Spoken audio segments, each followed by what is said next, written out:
Easy and a happy new year to you all.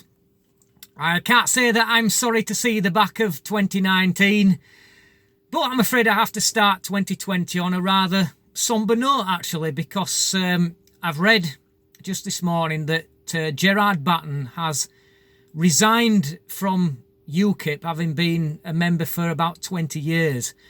Now I'll leave a link in the description box where Gerard sets out his rationale behind that. So I won't go into all that here, but it'll take you about 10 minutes to read it, but invest the time in it because it's a really good read, is that.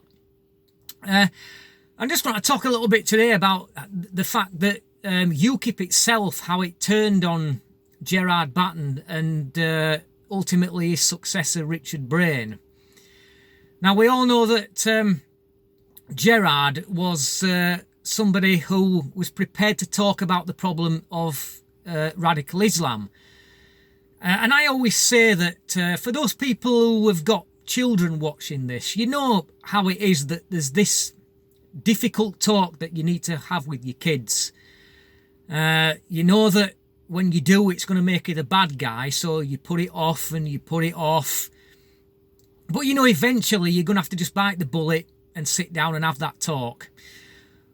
Well, it's exactly the same really with the issue of radical Islam, because the parents really in this case should be the people in positions of authority such as government and other authorities. And what those people in those positions need to do is they need to sit down with the nation and have that discussion about radical Islam. But unfortunately, these people are not prepared to do that. The nation as a whole perhaps is not prepared to have that conversation. Now Gerard was prepared right there, right then, to bite the bullet and have that conversation. We all know that Tommy Robinson has been prepared to hold that conversation for a very long time. But so far what we've got is the general public's reaction to that is to react by calling these people racists, Islamophobes, and effectively completely shunning them from society. Well, I have to say to these people that if you are affected, either personally or not, by the likes of Manchester Arena and the London Bridge attacks, if you are not prepared to sit down and have that adult conversation about the threat of radical Islam, then don't complain about it. If you've got kids, the next time that they go to a concert at Manchester Arena, accept the fact that they may just be coming home in a coffin. If you've got relatives that are on a day trip to London or on a holiday to London, accept the fact that if they walk across London Bridge, they just might be run over. I'm afraid that it's a case of you either tackle this problem, you either accept that there is a problem with radical Islam, or you suck it up. You suck up the deaths. You suck up the terrorist attacks. Just don't complain to me. Don't act all outraged about it.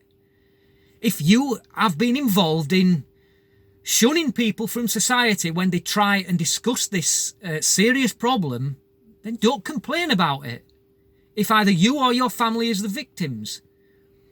This is why we should all get behind the likes of Gerard Batten and Tommy Robinson, because these are the only adults that they are in the room right now on this issue.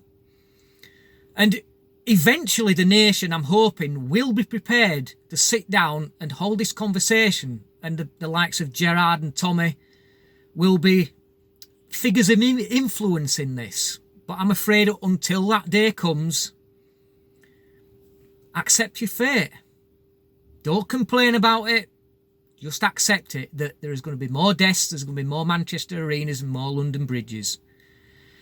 And it's a sad day that Gerard has felt that because of the workings of the NEC and UKIP that he's had to do this. And it just shows that even UKIP a party you would expect to be at the forefront of tackling a problem like this, has ultimately turned on the one person who brought it to the attention of the members.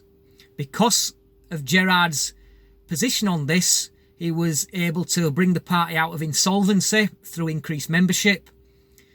But since he stepped down, the membership has gone through the floor and the party are about to become insolvent again. And I'm afraid to say that it's all their own doing. The likes of Kirsten Herriot in the NEC, she's the chairwoman of the party. So, it's a sad start to 2020, I'm afraid. Have yourself a good read of that link. Thanks for watching, and until next time, easy.